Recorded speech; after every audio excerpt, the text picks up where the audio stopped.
presentación, no se escuchó la pregunta y imposible seguir. Yo tengo una pregunta. ¿Tienen abreviaturas? Porque me preguntaron a alguien porque tenía dudas si podía cursarlo. No, porque es un curso que ha venido siendo cursado por gente de distintos orígenes y es muy difícil encontrar un denominador común de toda la gente que lo cursa. Si vos venís con más base, te va a ser más fácil, sin duda. Pero la idea es hacerlo accesible. Lo que sí es importante para una aclaración, un detalle más, cuando hagamos cuando ustedes tengan preguntas o intervenciones, le vamos a pasar este micrófono porque así les queda bien grabado en el audio, y yo estoy usando justamente este micrófono y lo vamos a estar usando a lo largo del curso para que quede bien el tema del audio. Vamos, en estos primeros minutos vamos a explicarles un poquito el desarrollo del contenido del curso. Obviamente este es un curso de limnología, pero es un curso de limnología que se inscribe en una licenciatura en gestión ambiental. ¿Qué quiere decir eso en términos prácticos? Quiere decir que vamos a estar analizando los fundamentos de la limnología, pero también vamos a dejar un espacio para justamente estudiar lo que es la gobernanza del agua en la actualidad. Entonces, desde ese punto de vista, el desarrollo del contenido de este curso de limnología tiene una cantidad de elementos comunes, por ejemplo, con los cursos de limnología en ciencias, pero también tiene componentes que normalmente no son visualizados en otros cursos. Entonces, como les indica este archivo, que lo van a tener en la plataforma EVA, el objetivo del curso es introducir al estudiante a lo que podemos denominar los aspectos básicos, tanto de la estructura como el funcionamiento de una gran diversidad de sistemas acuáticos continentales. ¿A qué me estoy refiriendo a esto? Bueno, lagos, lagunas, reservorios, ríos y arroyos, etcétera, etcétera. Otro aspecto central que vamos a estar viendo en el curso es justamente cuáles son las principales perturbaciones que tenemos, o presiones que tienen los sistemas acuáticos, y de alguna manera cómo se pueden gestionar, manejar o incluso en muchos sistemas muy perturbados restaurar o rehabilitar, ¿no? Y hacia el final del curso vamos a estar viendo justamente los vínculos entre todos los servicios ecosistémicos que proveen los sistemas acuáticos y el bienestar humano, y bueno, todo el desafío de lo que es la administración y la gestión de lo que podemos denominar los bienes comunes o servicios ecosistémicos. Lo importante es que el curso está parado desde una perspectiva ecosistémica, ¿tá? Eso es fundamental, lo van a ver a lo largo del curso. Si bien vamos a estar considerando otros niveles de organización como comunidades, poblaciones, o en algunos casos vamos a estar haciendo referencia a especies en concreto, el énfasis es a nivel ecosistémico. Y en muchos aspectos también vamos a tomar otras escalas de análisis, como es toda la interacción de los cuerpos de agua o los ecosistemas acuáticos con sus cuencas de drenaje, ¿tá? El desarrollo del programa, como les indica aquí, vamos a comenzar en la clase de hoy justamente viendo una pequeña introducción de lo que es la ecología de ecosistemas y cuál ha sido rápidamente la evolución en el tiempo de esta rama de la ecología. La ecología tiene como, para describirlo rápidamente, tres grandes componentes o ramas que muchas veces incluso se estudian por separado, que es lo que llamamos ecología poblacional, ecología de comunidades y ecología de ecosistemas. El curso que vamos a ver de limnología se inscribe dentro de lo que llamamos ecología de ecosistemas. En el segundo componente lo que vamos a estar analizando son, bueno, cuál es la diversidad de los sistemas acuáticos en las masas continentales, su origen, sus principales características morfométricas, etc. En el tercer movimiento vamos a estar prestándole atención todo lo que es el marco o el contexto abiótico de estos ecosistemas. Eso van a ser toda una serie de clases donde vamos a estar viendo los principales atributos físico-químicos del agua.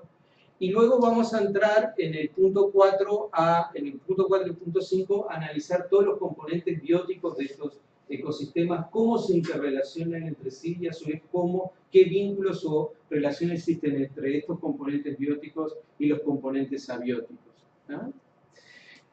Luego vamos a entrar en lo que ya es el funcionamiento de lagos someros y profundos, con todo lo que ello significa, todo el marco, siempre haciendo esta comparación, lo vamos a ver qué fundamentación tiene, por qué analizar el funcionamiento considerando esa distinción en base a la profundidad.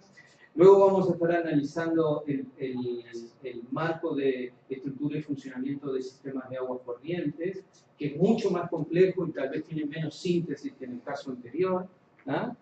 Y luego vamos a estar analizando humedales como ecotonos entre los sistemas terrestres y los sistemas acuáticos, y también el funcionamiento de represas. Y los puntos finales del curso tienen que ver con servicios ecosistémicos de los sistemas acuáticos y su vínculo con el bienestar humano, las principales perturbaciones que están sometidos estos sistemas. Vamos a hacer mucho énfasis a lo que es la principal perturbación, que es la eutrofización, ¿no es cierto? Y sobre todo en países con una matriz agropecuaria es la perturbación más importante. Vamos a enfocarnos también en lo que son conceptos fundamentales que tienen que ver con manejo, restauración y rehabilitación. Vamos a definirlos y lo más importante, vamos a ver qué estrategias se pueden emplear para cada componente. Y luego vamos a estar analizando hacia final todo lo que tiene que ver con gobernanza y sostenibilidad de servicios, escalas de análisis y gestión, etcétera, etcétera. ¿Ah? ¿Alguna pregunta con respecto al contenido? Sí, yo. ¿Esos serían los módulos que mencionaste que podíamos mencionar por separado, cada uno de esos? En general dividimos en 3 partes el contenido de esto. La mayor... Prendelo. Tiene que prender luz, ¿no? Subirlo hasta arriba del todo. Ahí está hablando perfecto. Sí. En general se divide en 3 parciales. El primero tiene que ver con la parte de sistemas lénticos, sistemas de aguas quietas, que es donde hay mayor bagaje teórico y es suficiente como para armar un parcial específico. Y el resto del curso en general se separa. El segundo tiene el lóticos, por ejemplo, que es un sistema de aguas corrientes, y otro tipo de sistema, y en función de cómo vayamos con los tiempos es donde pasamos la raya y lo dividimos, ¿tá? La idea también es que no se acumule con otros parciales, otras actividades que tengan ustedes. Pero bueno, imagínense que septiembre, mediados de septiembre, fin de septiembre, seguramente tengamos que planificar un parcial, el otro para octubre y el final de noviembre, es lo que hay de semestre, ¿no? Perfecto. Vos cualquier cosa avísame en qué parte quedó en el cuadro. Claro, yo te sigo acá. ¿Eso está pegado o no, no? Está atornillado, así que si querés mover el no se puede, simple.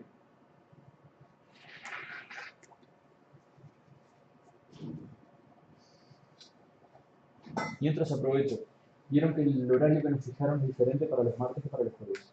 Y hay algunos días que vamos a cambiar de salón. En el EVA ya dice, tal día, tal salón, ¿no? Sí. Antes de venir, fíjense, creo que el primer cambio es el 28 de agosto. Tenemos que estar atentos a eso porque nos va a cambiar toda la logística. A ver si. Sí. Muy bien. En esta primera clase vamos a detenernos en... La limnología es una ecología, digamos, es una rama de la ecología. Entonces, bueno, vamos a definir cuáles son las características de esta disciplina, su objeto, y sobre todo cómo se vincula con la limnología, ¿no es cierto?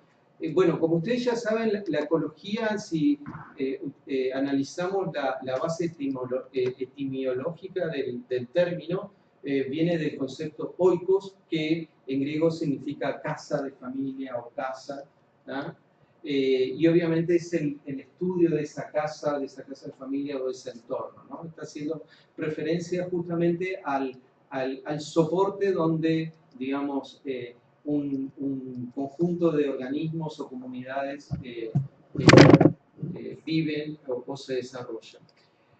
La ecología es, como vamos a ver, una transdisciplina. ¿Qué quiere decir eso? Es una rama de conocimiento que se ha originado a partir de la contribución y la interacción de varias ramas de conocimiento. En su origen, como ven aquí, a finales del siglo XIX, hay 3 dominios disciplinares que resultan fundamentales en el surgimiento de la ecología. Y eso tiene que ver fundamentalmente con el campo de la zoología, de la botánica y de la geología, ¿no? Esas son ramas que terminan construyendo la ecología, obviamente aportando los marcos teóricos de cada una de estas disciplinas, pero luego con el tiempo esos marcos teóricos se fueron integrando, funcionando, y hoy día la ecología tiene su propio marco teórico. Por eso es una verdadera transdisciplina. Ya nos cuesta ver desde dónde vinieron cada uno de esos orígenes. Pero fíjense en esta definición de 1870. La ecología es un grupo de conocimiento vinculado a la economía de la naturaleza. Investiga todas las relaciones entre los animales y su ambiente inorgánico y orgánico, ¿no? Fíjense que en esta primera definición hay solo un componente dentro de lo que podemos denominar componentes bióticos. Acá está, en esta definición, solo prestándose la atención a los animales de ese sistema, ¿no? En esta definición de Haeckel de 1870 no entran todos los productores primarios ni sus vínculos, ¿ah? Disculpen que ya voy a cortar esto.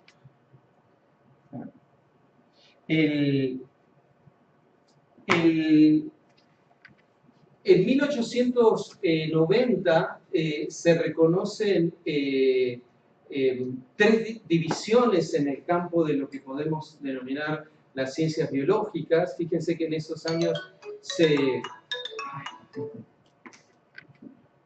Gustavo, estoy en clase, todo bien. Estoy en clase, te llamo apenas termine, ¿te parece? Dale, dale, un abrazo.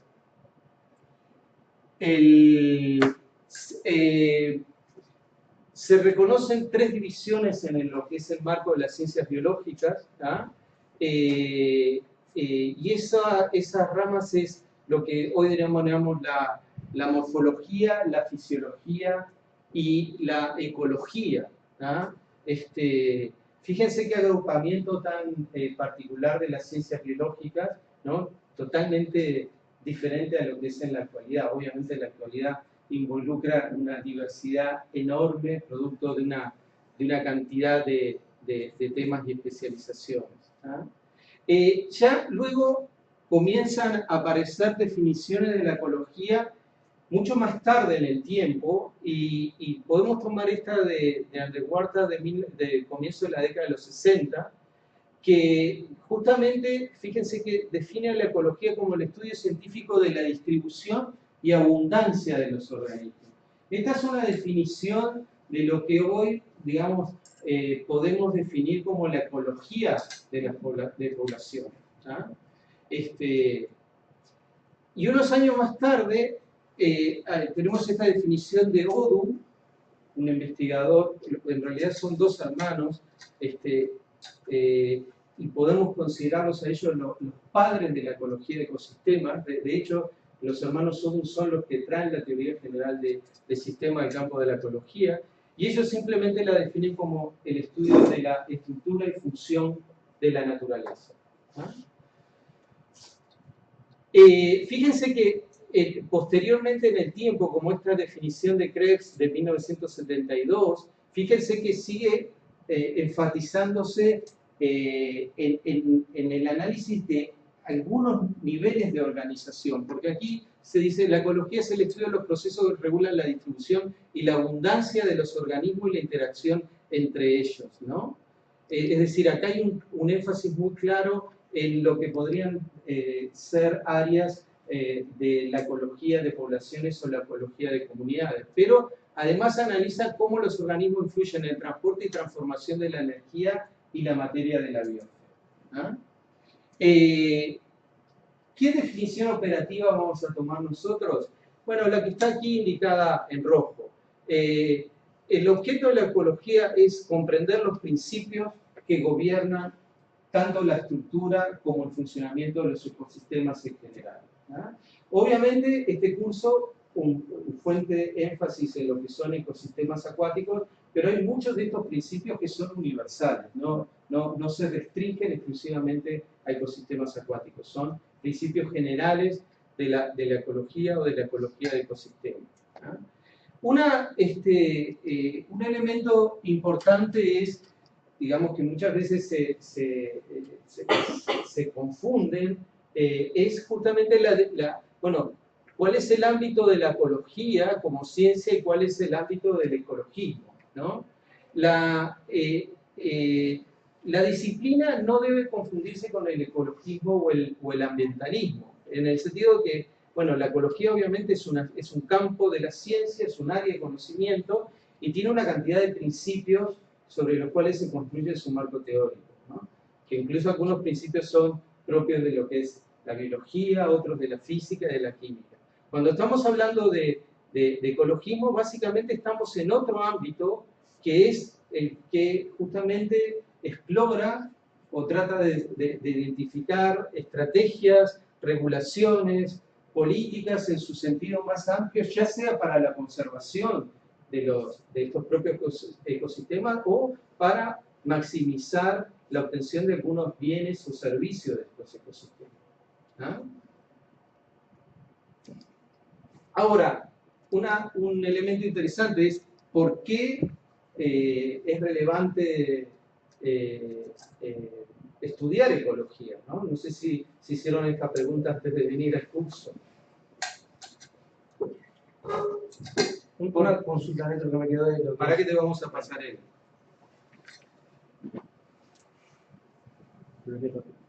Sí, ahí lo hice. Cuando dijiste recién la diferencia entre ecología y ecologismo, que al final ecologismo es como un movimiento por una búsqueda de, o lo planteaste algo así, como para buscar estrategias y para generar políticas. En parte desde la disciplina también no se puede como estar aportando, como que no me quedó muy clara ahí la diferencia, creo que no escuché bien la ecología tampoco. Por supuesto, digamos, ¿no? La ecología y el ecologismo o el ambientalismo no son compartimentos estancos y en cierta medida el ambientalismo se nutre de muchos campos de la ciencia, entre ellos de la ecología, pero también se nutre de las ciencias sociales, de la ciencia política y se nutre de una cantidad de aspectos éticos y filosóficos, ¿no es cierto? Eso es importante, ¿no? Lo que yo creo que sí no hay que caer en el error de pensar que la construcción del ambientalismo o el ecologismo es una construcción que se nutre o depende exclusivamente del aporte de la ecología. Depende de muchas cosas más, ¿no? Porque ahí, digamos, ya los límites del sistema que estás analizando son totalmente distintos, sobre todo porque estás analizando la interacción entre lo que es las sociedades humanas y los sistemas naturales. ¿Ah? En términos prácticos, esto significa que muchas veces esos acuerdos políticos o definición de estrategias o demás pueden estar incorporando algunos aspectos del funcionamiento o de principios ecológicos, pero de repente está digamos, estás dejando de lado otros por maximizar ciertos bienes o servicios. ¿No? Esa es la idea de esta reflexión, ¿no es cierto? Pero lo principal es llamar la atención de que el ambientalismo y todas sus expresiones que puede tener en una plataforma política o de diseño de política pública o de estrategia, obviamente se nutre de la ecología, pero se nutre de una cantidad muy diversa de otros dominios de conocimiento y de otros aspectos que tienen que ver con la ética, la religión, aspectos culturales y demás. No tenés, digamos, la ecología es un conjuntito dentro del ambientalismo. ¿Queda claro? ¿Por qué es importante la ecología? Bueno, uno por curiosidad, ¿no? Es cómo funciona el mundo que nos rodea, ¿tá? Esa puede ser una pregunta válida, simplemente entender cómo se organiza la biosfera, cómo funcionan los ecosistemas, cómo interactúan entre sí. También puede haber una razón muy importante que es de responsabilidad, ¿no es cierto? Es decir, bueno, cómo, por ejemplo, nos pueden interesar las siguientes preguntas, ¿no? ¿Cómo nuestras acciones cambian el ambiente? ¿No? O cómo podemos minimizar los efectos adversos de nuestras acciones. Piensen en muchos de los problemas que estamos enfrentando relacionados con la sobrepesca, la distribución de hábitat, pérdida de biodiversidad, o todos los cambios globales que estamos ocasionando en la biosfera. Perfectamente, ese puede ser uno de los motores o los intereses que nos mueve a estudiar en este campo.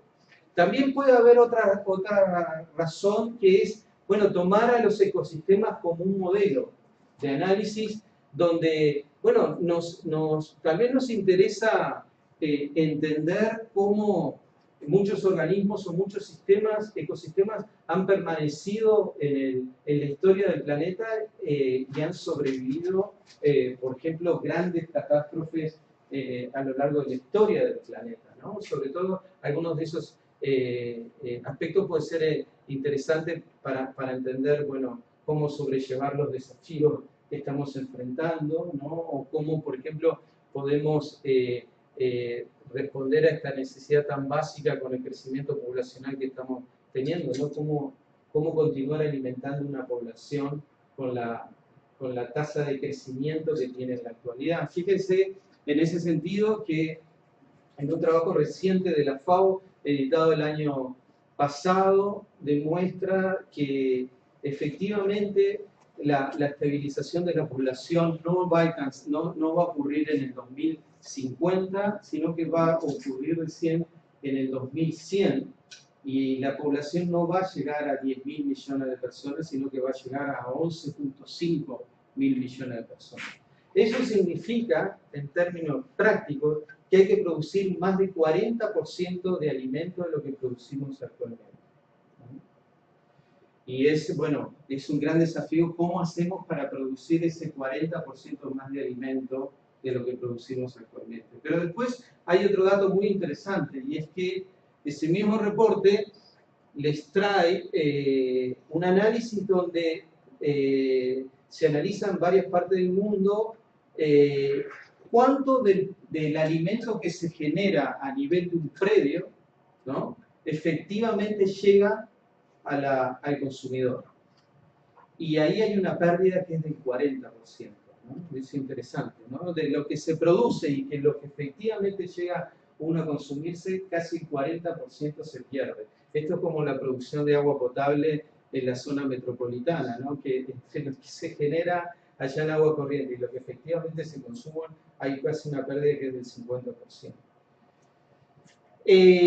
Obviamente, vinculado con este tema, muchos de los intereses que nos llevan a estudiar este campo de conocimiento puede estar vinculado a la sostenibilidad, ¿no? La preocupación de cómo mantener el desarrollo de las sociedades humanas o cómo evitar grandes colapsos o catástrofes, ¿no? Y a su vez, para aquellos que están en el campo de lo que se llama el análisis de sistemas complejos, bueno, tal vez uno de los modelos más interesantes justamente es analizar este tipo de sistemas y ecosistemas en particular.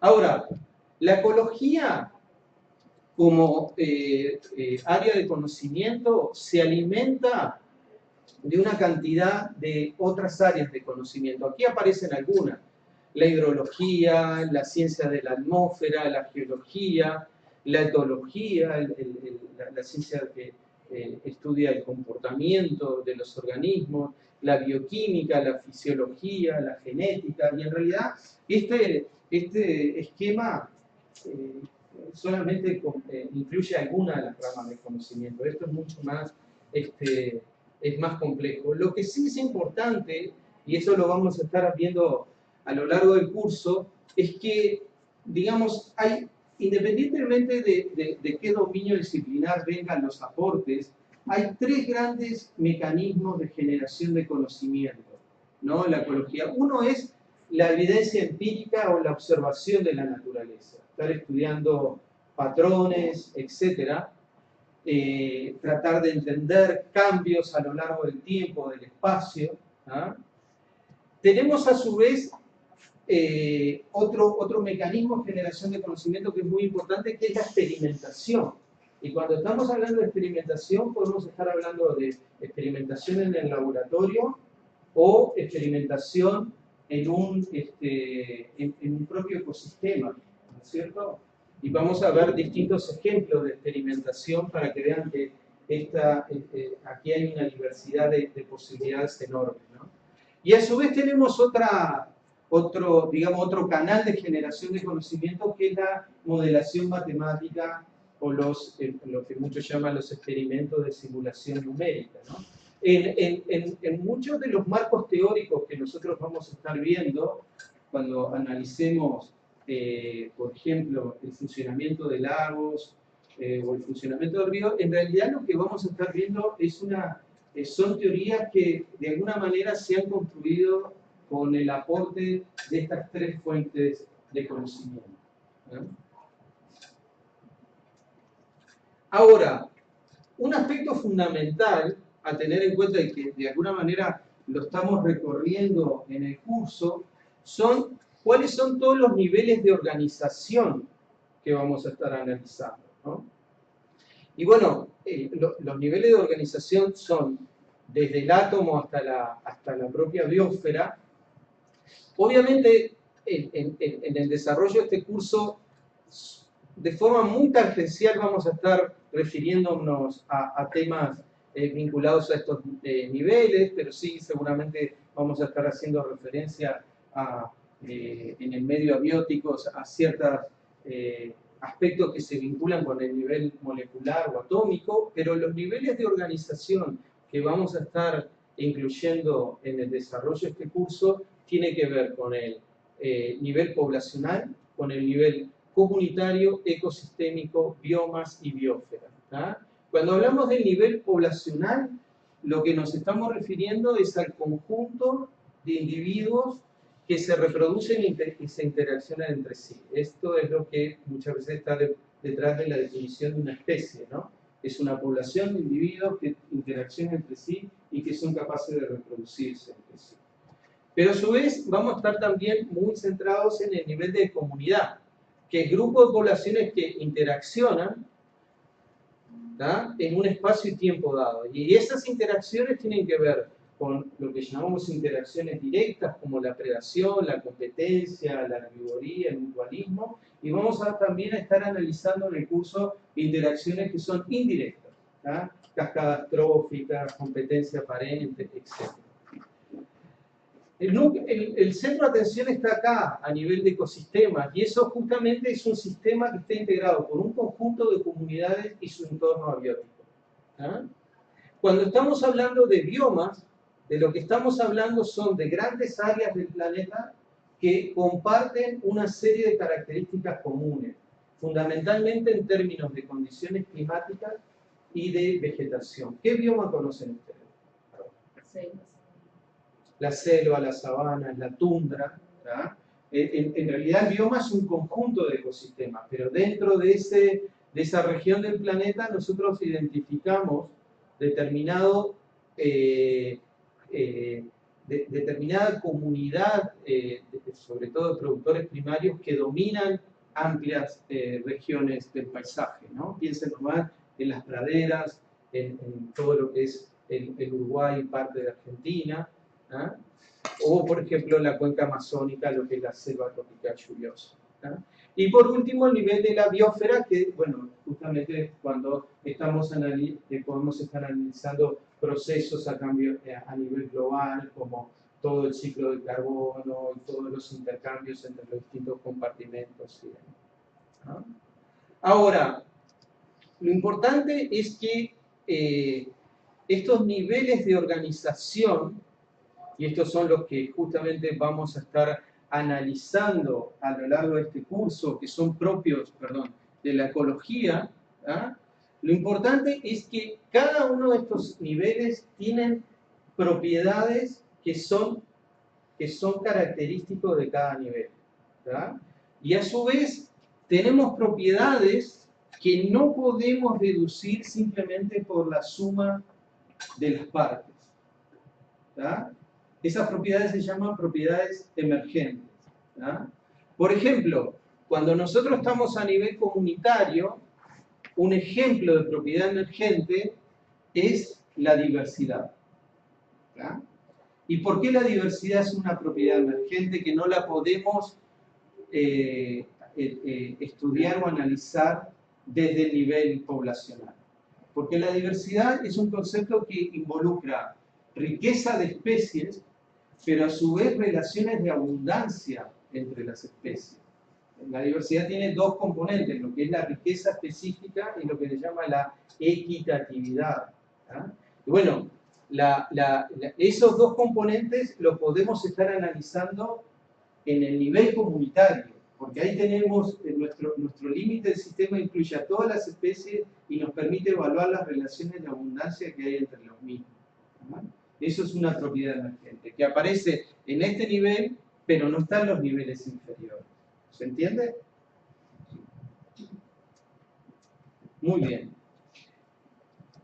Los niveles de organización, esto es muy importante, no existen de forma independiente. Obviamente esos niveles de organización están interactuando todo el tiempo. Es decir, procesos que van a ocurrir a nivel poblacional van a repercutir a nivel de comunidad y tal vez a nivel del propio ecosistema, ¿verdad? Y a su vez, de repente cambios que ocurren a nivel de la biosfera en una escala global terminan incluso repercutiendo en la desaparición de alguna especie, ¿verdad? Es decir, esos niveles de organización interactúan entre sí, ¿verdad?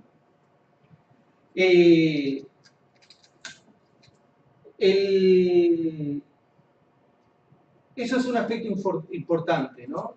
Y otro está vinculado con lo que hablamos hace un minuto, lo que otro llamaba el principio del control jerárquico, que quiere decir que la interacción de componentes genera nuevas propiedades, que llamamos emergentes, que no pueden ser explicados simplemente como la suma de las partes. De aquí, en definitiva, hay un rescate del pensamiento aristotélico, ¿no? Donde justamente Aristóteles decía la totalidad es mucho más que la suma de las partes.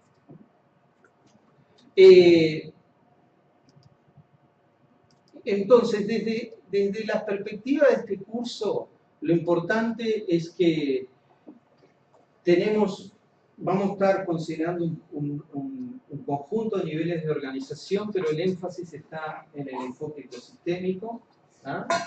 Muchas veces nosotros vamos a estar analizando los organismos desde el punto de vista comunitario, o vamos a utilizar muchas veces lo que se llaman grupos funcionales, ¿ah? Prestándole mucha atención a lo que son las interacciones tróficas directas e indirectas, así como a la interacción entre los componentes bióticos y abióticos. ¿Ah? Vamos a exponer muchos ejemplos de perturbaciones, pero sobre todo aquellas que son relevantes en el contexto de Uruguay. ¿Ah? Y vamos a estar analizando todas las particularidades que se originan de ese acoplamiento o esa interacción entre los sistemas naturales y los sistemas humanos, lo que hoy se llama sistema socioecológico. ¿Preguntas hasta acá? Yo te voy a pedir un mate. Bueno, es otro precio. Muy bien. Ahora, en esta segunda parte de la clase, lo que queremos recapitular con ustedes es rápidamente lo que ha sido la evolución de de la ecología de ecosistemas, ¿no? Y en la ecología, en la evolución de la ecología de ecosistemas, fíjense que el término ecosistemas aparece relativamente, de forma relativamente reciente en la historia de conocimiento científico. De hecho, el término aparece en 1935 y justamente es Tansley, un investigador británico, ¿tá?, que acuña este término por primera vez, ¿tá? Ecosistema es un conocimiento, es un concepto holístico y que combina al mismo tiempo en su definición a los componentes o los organismos vivos y al entorno no vivo de ese sistema, ¿no? Lo que podemos llamar el ambiente geofísico o el entorno geofísico, ¿no? Es interesante en esta historia que Tansley lo definió en un artículo de la revista Ecology que se llama El uso y el abuso de conceptos vegetacionales y términos, ¿ah? Y lo más interesante es que Tansley nunca más volvió a hablar de este término de ecosistema, ¿ah? Entonces, uno cuando registra esto, se puede preguntar, bueno, ¿cómo alguien que acuña un término que después tiene tanto impacto en el desarrollo de la ciencia, después no siguió trabajando en él? ¿O cuál fue de alguna manera el objetivo que lo llevó a él, o las razones que lo llevó a él a definir este término en particular, ¿no? El título ya se los está adelantando, ¿no? Fíjense que él inventa un nuevo término justamente relacionado con un objeto de estudio a fines del siglo XIX, principios del siglo XX, que sobre todo trataba de entender una cantidad de aspectos como, por ejemplo, qué explicaba la distribución de los biomas en el planeta. O otro tema central era qué es lo que explica los cambios en el tiempo de las comunidades vegetales, ¿no? Y efectivamente se enmarca en ese contexto. Básicamente, Tansley desarrolló este artículo en respuesta a una invitación que le hizo un ecólogo muy famoso, Coles, que era justamente una persona que estudiaba los procesos de sucesión de dunas, concretamente en el lago Michigan. El sistema de dunas, como ustedes saben, tiene una serie de movimientos y desplazamientos, y lo que ocurre es que muchas veces, bueno, una duna termina cubriendo todo un parche de vegetación y comienza un proceso de colonización y de sucesión, ¿no? Y en ese instante, en esos años, existe una serie de artículos de un ecólogo sudafricano, Phillips, ¿ah?, que sobre todo trabajaba en estos problemas de sucesión y sobre todo exploraba justamente los aspectos centrales que en esos momentos se analizaba o se prestaba atención, como lo que se denominaba la comunidad clímax o el concepto de superorganismo en la visión clemenciana. ¿De qué estamos hablando en esto? En esos años, por ejemplo, este investigador Clemens, americano, una de las cosas que a él le llamó la atención era por qué determinadas comunidades, y sobre todo se estaba refiriendo a ensambles de especies vegetales, por qué ocurrían de forma recurrente en el espacio. A lo que le llamaba era por qué un ensamble de un conjunto de especies yo lo encuentro en una zona del paisaje, pero lo vuelvo a encontrar en otro lugar, ese mismo ensamble. ¿Por qué no se repite solo una parte de las especies? ¿Por qué se repite todo el conjunto? ¿Verdad? O la mayoría de ese conjunto. Eso era lo que lo movía a Clemens y desde ese punto de vista hay que tener en cuenta, bueno, efectivamente, en qué área se movía Clemens. ¿Tá? Y Clemens, para que tengan una idea, Clemens se recorrió todo el centro y oeste de Estados Unidos. ¿Tá? Se recorrió todo con su esposa en un Forte y modificó su Forte para que su esposa atrás pudiera tener una máquina de escribir. Y bueno, y entre los dos iban tomando una cantidad de observaciones y su esposa iba anotando todo a máquina de escribir. ¿Tá? Piense que estamos hablando del principio del siglo XX.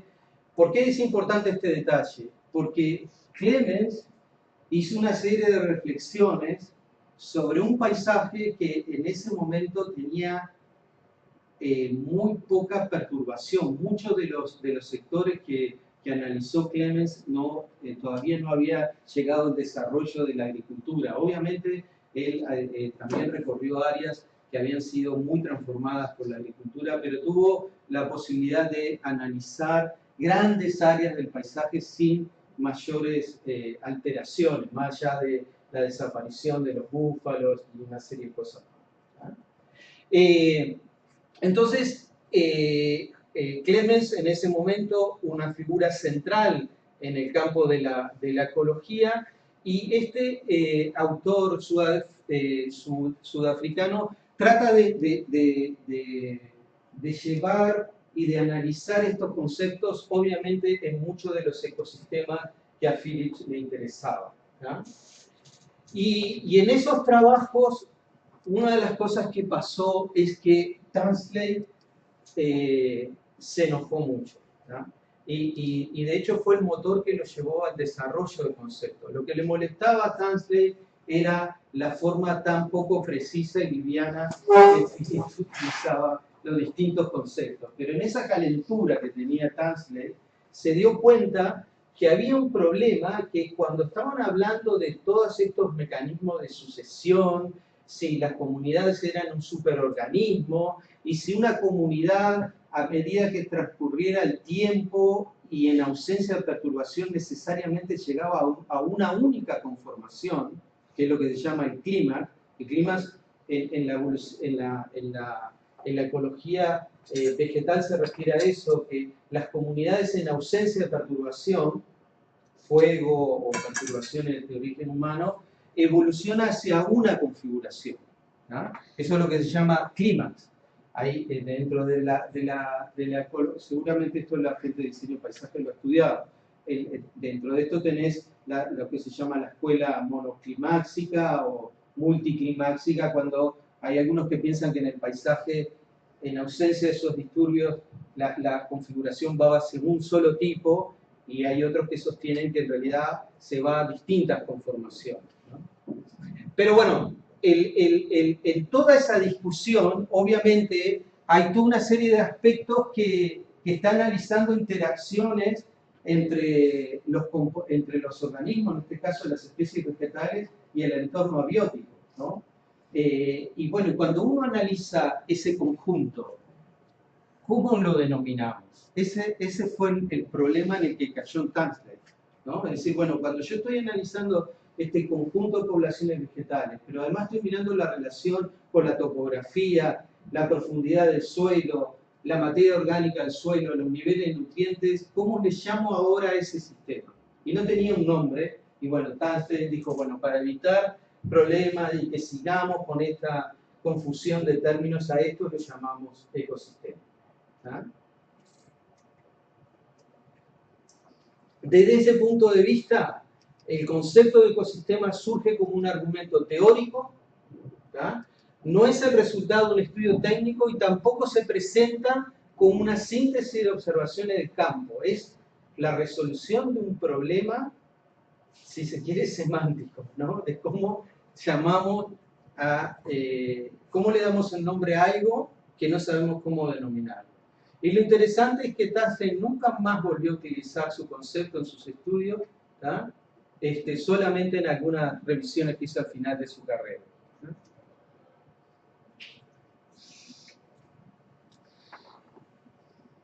Después, si quieren, profundicen, pero en realidad principio del siglo XX existían dos grandes escuelas en cuanto a cómo entender la sucesión de las poblaciones vegetales, que tenían que ver con lo que se llama la escuela clemenciana o la escuela glisoniana, que son con aproximaciones totalmente diferentes. Mientras Clemens pensaba que todo ese ensamble de especies iba junto y se complementaban, y él utilizaba una analogía que era el cuerpo humano. Decía, para mí estas especies son como los distintos órganos de un cuerpo, se repiten porque tienen una serie de interacciones que solo esas interacciones de ese conjunto les permite sobrevivir y establecerse, ¿no? Por eso se llama escuela clemenciana monoclimáxica. Y una contraparte era Glisson, que decía, no, lo que nosotros vemos en una comunidad es la yuxtaposición de un montón de especies que no necesariamente van a ir juntas, ¿no? Es interesante, Glisson trabajó en un ambiente totalmente diferente a lo que trabajó Clemens, ¿no? Él trabajó en zonas de mucha perturbación, ya con muchos años de traducción de la agricultura, ¿no? Esto no es un tema menor, ojo, en ecología del paisaje o mismo en restauración de ecosistemas. De hecho, cuando después veamos hacia el final del curso lo que se llaman las escuelas de diseño o de autodiseño, cuando estemos hablando de restauración, se sustentan sobre qué visión estamos parados, sobre una visión clemenciana o glisoniana. De todas maneras, ya les adelanto, después vamos a entrar en profundidad en esto, estos no son dos marcos teóricos que lo tienen que ver como contrapuestos. Ya les adelanto que en algunos casos funciona mejor un enfoque glisoniano y en otros casos funciona mejor un enfoque clemenciano. Ahora, más allá de toda esta discusión y el contexto en el que surge el concepto de ecosistema, tienen que tener en cuenta que también existen algunos aportes muy importantes que en definitiva nutren el surgimiento de la ecología de ecosistema y la limnología en particular, ¿no? Por ejemplo, para que tengamos en cuenta es que la limnología ya también surge como área de conocimiento en 1892, a finales del siglo XIX, ¿tá? Y fíjense que prácticamente en el mismo tiempo Forbes describió los lagos como microcosmos en un muy famoso artículo donde fíjense que él los definía como sistemas añejos y relativamente primitivos, aislados de su entorno, donde la materia circula y genera un equilibrio, etcétera, etcétera, etcétera. ¿Tá? Fíjense la visión de Forbes de lo que era un pequeño lago, ¿no? Cómo lo visualizaba, pero es interesante, primero, de justamente ya esta visión de que hay una serie de procesos donde la materia circula en este sistema, pero fíjense, esta frase es muy fuerte, ¿no? Aislado de su entorno, ¿no? Ahí viendo el sistema como una entidad que no necesariamente estaba intercambiando materia y energía con su entorno, ¿no? Esto también es muy interesante porque, lo vamos a ver en los próximos minutos, obviamente la limnología tiene un desarrollo contribuye mucho al desarrollo de la ecología de ecosistemas. Y sobre todo contribuye por esa, digamos, sobre todo los lagos tenían un tema operativo de simplicidad que no debemos perder de vista, que es un sistema donde los límites los podemos trazar con mucha claridad. Piensen cuando tenemos que establecer los límites, no sé, de una pradera o de un pastizal muy amplio, o de un humedal, ya tenemos un problema de hasta dónde llega ese ecosistema. ¿Ah? En el caso de los lagos, bueno, está la orilla del sistema y sabemos, bueno, el sistema que queremos estudiar es este y lo mismo. Tal vez en ese razonamiento se inscribe esto aislado de su entorno, ¿no? Vaya a saber. Lo importante es que la limnología como ciencia o campo de conocimiento avanza sustancialmente y sobre todo avanza en dos lugares. Avanza en Estados Unidos y avanza en Alemania. ¿Ah? Y en el caso de Estados Unidos, sobre todo en dos ámbitos, en lo que es la Universidad de Wisconsin y en la Cornell University. ¿Ah? Y es importante, por ejemplo, los aportes desde Estados Unidos de este investigador de Tienemann, ¿tá? Que justamente rápidamente incorpora este concepto de ecosistemas y sobre todo donde rápidamente se visualiza cómo los distintos componentes de ese sistema interactúan entre sí. ¿Ah? Lo que es llamativo, y acá es importante remarcarlo, es que cuando nosotros recurrimos a determinados conocimientos o marcos que se han generado, por ejemplo, en la ecología terrestre, ¿tá? Y pasamos a los sistemas acuáticos, una cosa que hay que tener en cuenta es que los ecosistemas acuáticos muchas veces tienen escalas de tiempo que son muy diferentes. Lo pongo en un ejemplo. Una sucesión de 100 años en un bosque, ¿tá? Es el equivalente a la sucesión de una semana del fitoplancton o de la comunidad de algas en un lago. ¿Tá? Es decir, una de las características que empieza a llamar la atención cuando se comienza a estudiar en profundidad los lagos es, por ejemplo, las escalas de tiempo, de cambio y luego lo vamos a ver más en detalle, por ejemplo, la tremenda diversidad que hay en algunos componentes, como por ejemplo en la comunidad de algas que vive en una columna de agua, ¿no? Como el fitoplancton, cientos de especies, cuando eso es inimaginable o no se ha visto en un sistema terrestre, ¿no? Entonces, aquí también ya comienza temprano a justamente tratar de encontrar principios generales, que obviamente los hay, y los vamos a estar viendo en el curso, pero hay problemas de escala o diferencias sustanciales de escala que no podemos perder de vista. ¿Eh? Tienemann también visualizó el sistema como un organismo en sí mismo, ¿no? De la misma forma que Clemens lo había hecho con las comunidades vegetales. ¿Ah? De hecho, Tienemann se refería a la comunidad biótica como biocenosis. ¿Ah? Y él es el que acuña ese término. ¿Ah? Más tarde aparece justamente el término biotopo para referirse a los factores ambientales asociados al hábitat de una biocenosis. ¿Ah? En definitiva, estos son todos conceptos que hoy forman parte de lo que es el concepto de ecología. ¿Ah? Justamente en estos años, primera mitad del siglo XX, hay un enfoque que es muy de tipo estructural, que básicamente lo que trata de entender es la estructura del sistema, la diversidad de todos los componentes, etc. ¿Ah? Sin embargo, es claro que simplemente teniendo el conjunto de especies es muy difícil o es imposible entender el funcionamiento del sistema. ¿Ah?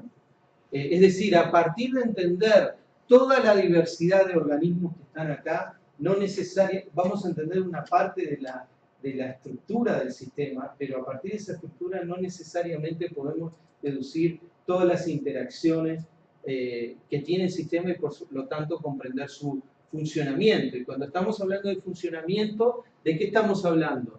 Estamos hablando de todos los procesos de producción, cómo se genera la producción primaria, qué factores los controla, cómo los distintos consumidores, herbívoros, consumidores primarios, de segundo orden, etcétera, se acoplan, los procesos de descomposición de la materia, cómo recirculan los nutrientes en estos sistemas. Esos son dos aspectos centrales del funcionamiento, ¿no?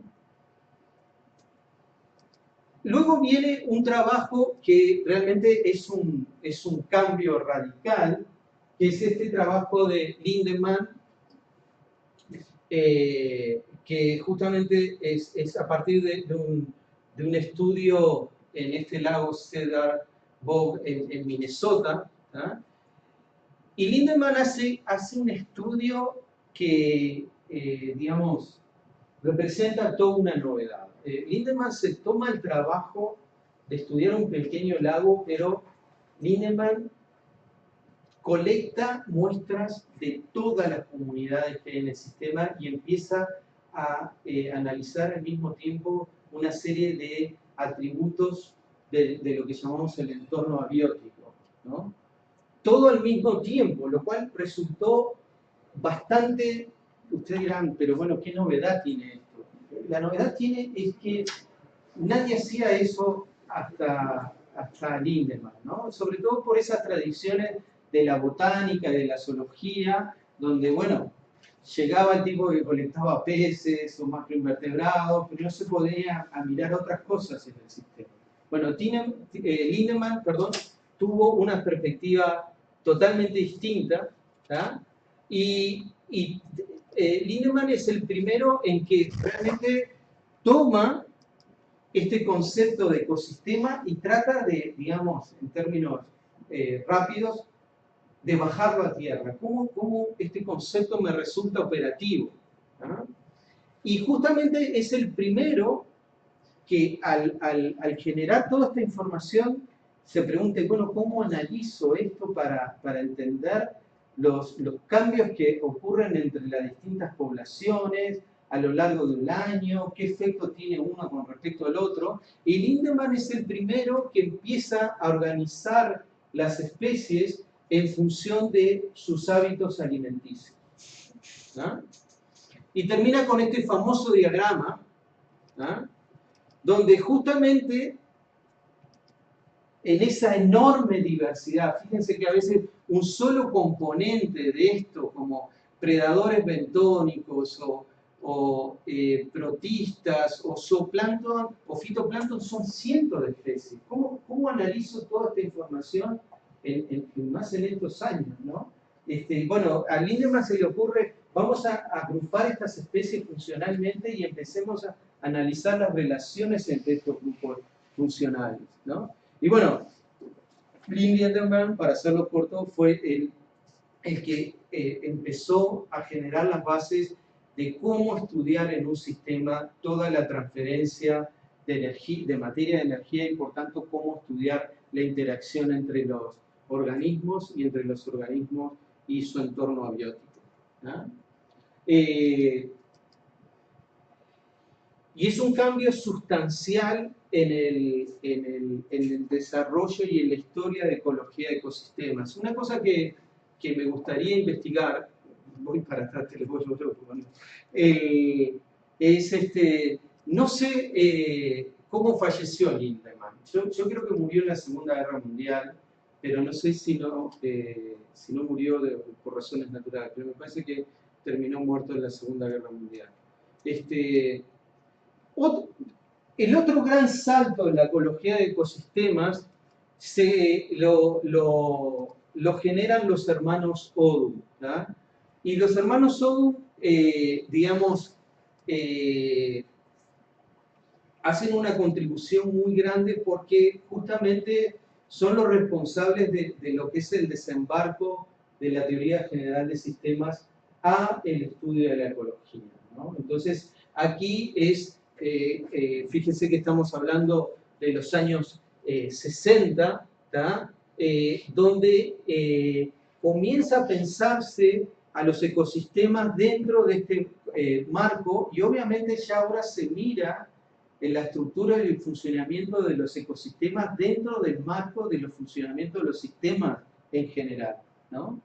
Y obviamente esto fue un salto gigantesco, así como en el campo de de la psicología se desarrolló la Gestalt, más o menos del mismo impacto fue en el campo de la ecología la llegada de los hermanos Soto. Y aquí ya empieza la investigación de atributos básicos del funcionamiento ecosistémico, como las relaciones entre la producción y la biomasa, qué tan abiertos o tan cerrados son los ciclos de nutrientes, etcétera, etcétera. Otro salto importante se produce prácticamente en la misma década, que son los trabajos de Likens y Borman. Y sobre todo su artículo en 1967 en la revista Science. Estos dos investigadores trabajaron en un área que se llama Cougar Grove, y ellos empezaron a experimentar a una escala donde no se había experimentado antes, o mejor dicho, se habían hecho continuos manejos, pero nadie se había puesto a investigar qué significaba eso, ¿no? En Cougar Grove, estos investigadores, por ejemplo, deforestaban toda una microcuenca y comparaban su funcionamiento con una cuenca vecina conservada, ¿no? Hoy día esos experimentos éticamente pueden ser un poco discutibles, pero digamos, fue un salto gigantesco porque Likens y Borman son los primeros en establecer científicamente todos los vínculos entre los sistemas terrestres, o parte de los vínculos entre los sistemas terrestres y los sistemas acuáticos, ¿no? Y son ellos los que se dan cuenta que hay una escala de análisis y una unidad de análisis que es la cuenca hidrográfica, ¿ah? Para entender los vínculos entre los sistemas terrestres y los sistemas acuáticos. Y es la hidrología la que gobierna parte de la dinámica del sistema. Eso es 1967. Acá aparece o emerge el rol de esta escala de análisis, la ecología de ecosistemas, ¿tá? Y obviamente tiene un impacto no solo en el campo de la ecología para entender todos estos vínculos, por ejemplo, para estudiar los procesos de eutrofización, sino que empieza a tener en las décadas ulteriores un impacto enorme en todos los paradigmas de la gobernanza del agua. 10 años después, 1977, sobre esta base llega, por ejemplo, el marco que hoy conocemos como el manejo integrado, ¿no? Lo importante de este aporte de Borman y Likens es que vengan un nuevo modelo conceptual donde los ecosistemas ahora están integrados en el paisaje y a una escala mucho mayor que es la biosfera, ¿no? Donde hay toda una serie de flujos de intercambios que son tanto orgánicos como inorgánicos, ¿tá? Y de hecho, por ejemplo, en el flujo de nutrientes empiezan a trabajar simultáneamente en varios compartimentos a la vez, como la atmósfera, el pool de nutrientes disponible en el suelo, la cantidad de material orgánico vivo o no vivo, los minerales en el suelo, etc. Son los primeros que, por ejemplo, en el flujo de nutrientes en una cuenca hidrográfica, comienzan a analizar todos estos compartimentos al mismo tiempo. Fíjense que estamos hablando de 50 años atrás, ¿no? En la década del 70 comienzan otras reflexiones de la ecología de ecosistemas que son también sumamente relevantes, y es digamos, todo el análisis y la discusión de cómo entender y analizar la dinámica de los ecosistemas, si como sistemas determinísticos o sistemas no determinísticos o probabilísticos, ¿no? ¿Qué es lo que hay detrás de esto? Lo que hay detrás de esta reflexión es, bueno, nosotros en un ecosistema tenemos la posibilidad de entender todas las interacciones, todos los mecanismos causales que están asociados a todas esas interacciones entre los organismos y entre los organismos y el ambiente biótico, y tenemos capacidad de realmente predecir lo que va a ocurrir en ese ecosistema a lo largo del tiempo, o mejor dicho, tenemos la capacidad realmente de asegurar qué es lo que va a ocurrir si nosotros hacemos una explotación pesquera o cierta presión. Eso es lo que está detrás de esta discusión. Es decir, yo tengo la posibilidad de decir, bueno, yo hago esta acción A y la respuesta del sistema va a ser esta, B. O por el contrario, yo tengo una idea de una parte de lo que ocurre en este sistema y puedo dar una probabilidad de lo que puede ocurrir frente a esta acción o este cambio en una variable abiótica. ¿Ah? ¿Qué ejemplo de sistema probabilístico ustedes conocen a diario?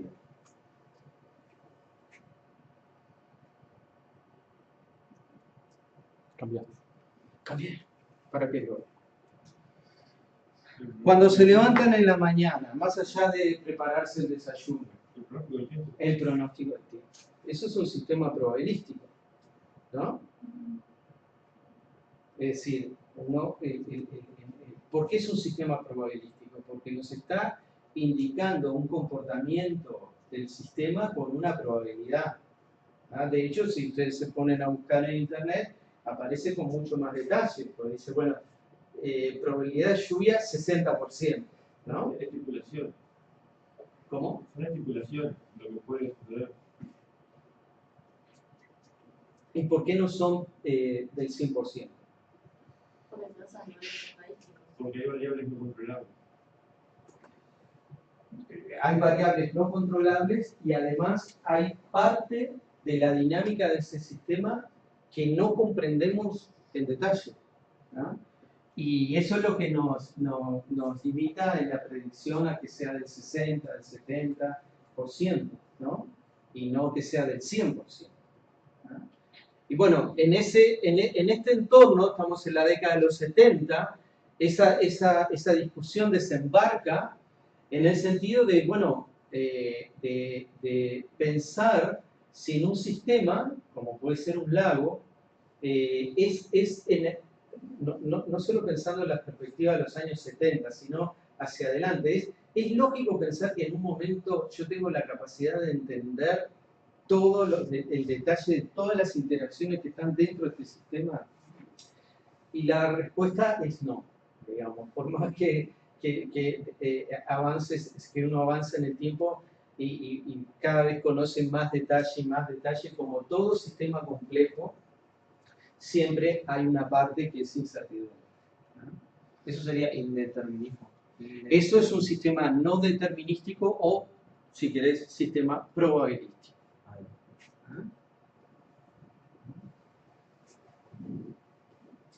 Sistemas probabilísticos, aparte del pronóstico del tiempo, por ejemplo, la predicción de quién va a ganar en las próximas elecciones. Lo sabés con cierto rango de probabilidad, pero también le podés, y de hecho le erran si va a ganar con el 51%, o si va a ganar con el 40%, o si pasa en la primera vuelta o en la segunda vuelta, porque por más que vos estás haciendo un muestreo y no podés relevar a todos al mismo tiempo, también tenés una serie de aspectos desconocidos de todos los factores que van a influir en el voto de esa persona el día que efectivamente ocurre. ¿No? ¿Qué va a salir en el 5 de oro?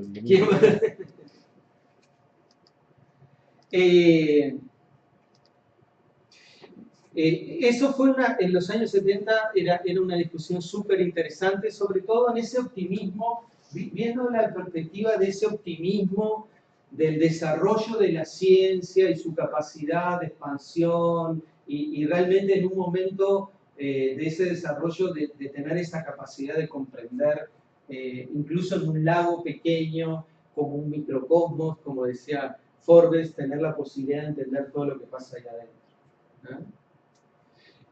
Luego vino una discusión muy interesante, ¿no? Es si estos sistemas deberíamos considerarlos desde la perspectiva de un sistema cibernético. ¿Qué se imaginan que es la perspectiva de un sistema cibernético?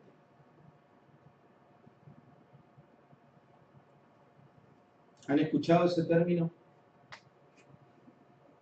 Un sistema cibernético significa que es un sistema donde parte de las interacciones entre los componentes implica intercambio de información. Es decir, más allá de estar intercambiando materia y energía, también están intercambiando información. ¿A ustedes les parece que tiene sentido pensar en un lago o cualquier otro sistema acuático como un sistema cibernético? ¿Intercambian información? Yo creo que un poco capaz que sí, porque no sé, se va pasando, se va transmitiendo de generación en generación de estados del clima. Puede ser que se pase información y se vaya adaptando y evolucionando una especie, algo así. Eso es una forma de intercambiar información, pero por ejemplo, imagínense cuando un predador se come una presa, ¿no? Solo el grito de esa presa o la señal de esa presa genera pánico en las otras presas, ¿no? O deja rastro, o por ejemplo cuando imagínense en una población de lobos, el macho va marcando el territorio. Él está dejando información en el paisaje, ¿no? Bueno, acá estoy yo, este es parte de mi territorio, etc. O sea, estos componentes están intercambiando información, más allá de todo el intercambio de materia y energía, de nutrientes, de cómo pasa la energía de un nivel trófico al otro, etc. También hay intercambio de información. ¿Ah? Y eso hace que, en definitiva, estos sistemas no solo son sistemas complejos, porque hay una cantidad de componentes interactuando al mismo tiempo, sino que además son sistemas adaptativos. ¿Qué quiero decir con esto? Estos sistemas intercambian información y de repente pueden ajustar su respuesta o pueden modificar su respuesta frente a las mismas condiciones. ¿Ah? Bueno, toda esta discusión también surge en la década de los 70, ¿ah? Y ahí, en ese contexto, fue muy importante justamente en este marco de sistemas complejos y adaptativos, fue muy, digamos, muy fecundo todo el análisis de los patrones de coevolución, ¿no? Como, por ejemplo, la evolución de una especie y los cambios en la morfología floral también se correspondían con cambios en la morfología del pico de flor de ciertas especies de pájaros, ¿no? Entonces, ahí nos muestra que con ejemplos bien concretos esa capacidad de adaptación de componentes en el sistema a lo largo del tiempo. Muy bien. Toda esta discusión, obviamente, son solamente algunos puntos centrales de un libro que es muy interesante. Este libro yo no lo tengo en PDF, pero puede ser voy a intentar piratearlo, pero si alguno de ustedes se topa con él, le agradecemos nos envíe el PDF, que es este libro de la década de los 90, que justamente es la historia del concepto de ecosistema en ecología, mucho más que la suma de las partes, ¿no? Esto es, digamos, es un marco introductorio para entender, bueno, la evolución de esta rama de la ecología y en cierta medida cómo la limnología no solo contribuyó a su desarrollo, sino cómo la propia limnología se nutrió de estos análisis. ¿Ah? Muy bien. Vamos a dejar por aquí en la clase de hoy, así vamos poniendo todas las piezas en orden y van entrando en la plataforma y demás, y ya el jueves entramos con el análisis digamos, de los propios sistemas acuáticos, la diversidad de los mismos y empezar a entender las principales características abióticas de estos sistemas. ¿Ah? Muy bien.